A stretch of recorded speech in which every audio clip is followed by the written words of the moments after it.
As part of my agile coaching development, I'm taking part in a challenge, and this is the second challenge in the series.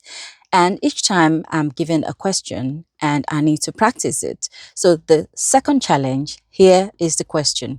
During the meeting, that means I'm going to be in a maybe specific meeting, focus on your colleagues' facial expressions and body language.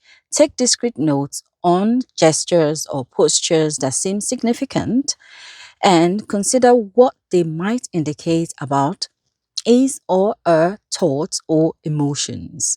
And why is this important? Now, to me, I had a very good opportunity to be able to do this during a coaching session, and I observed how the other person was reacting. At the start of the coaching conversation, this other person was um, smiley, as the agreement was being said. Oh, let me mention that I was an observer. So I wasn't the coach, neither was I the coachee, but I was observing the coach and the coaches to be able to give them feedback. And I noticed that the coachee was smiley, setting the agreement, getting the coachee to the client to be able to uh, um, express what the problem statement was about, the problem they've brought on the table. And it started in on a very light mode.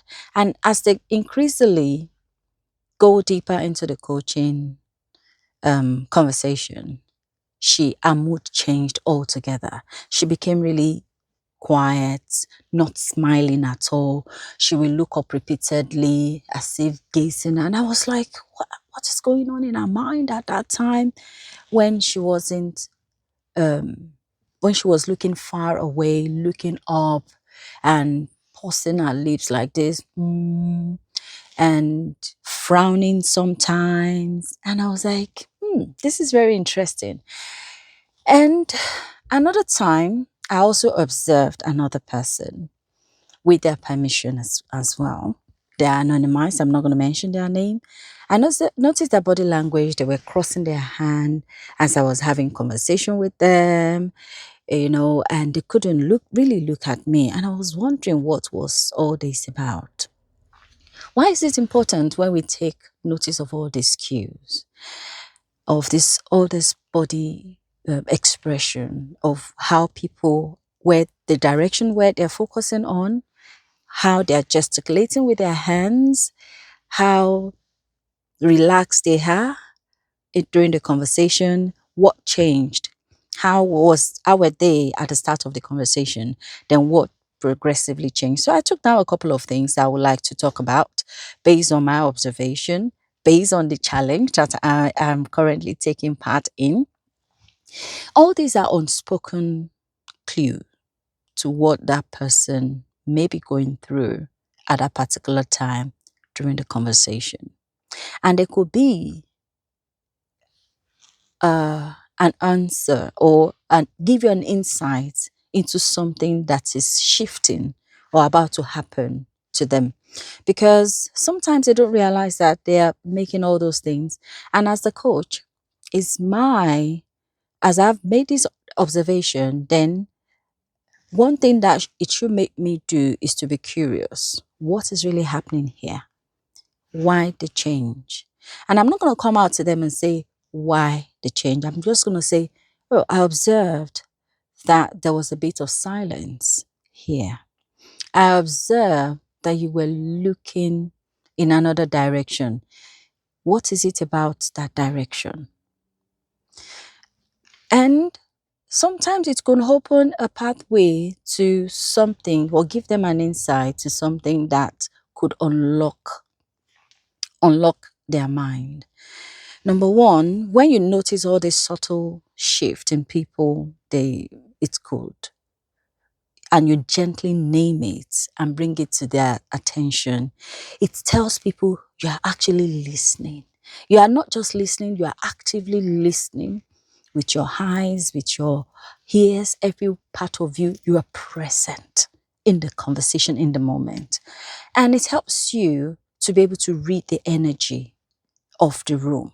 It's about reading the room. Imagine if you're facilitating and a group of people are there and you said they're not communicating. What have you observed that you can bring on the table and reveal to the people about what you're noticing, what you're seeing, what you're observing? It helps you to gauge and be able to know how you can craft the next moment, to be able to shift them, bring them back into the room, or energize them so that you can shift the conversation toward another direction. Then it helps you to be able to tailor your coaching approach, maybe your facilitation approach, or to ensure that there's maximum benefit from whatever you're trying to achieve, right? Then it's uncover unspoken resistance in people when you're able to name what you're saying, what you're observing. And sometimes it could help to, sometimes you notice frowns and you're like, okay, maybe I have said something.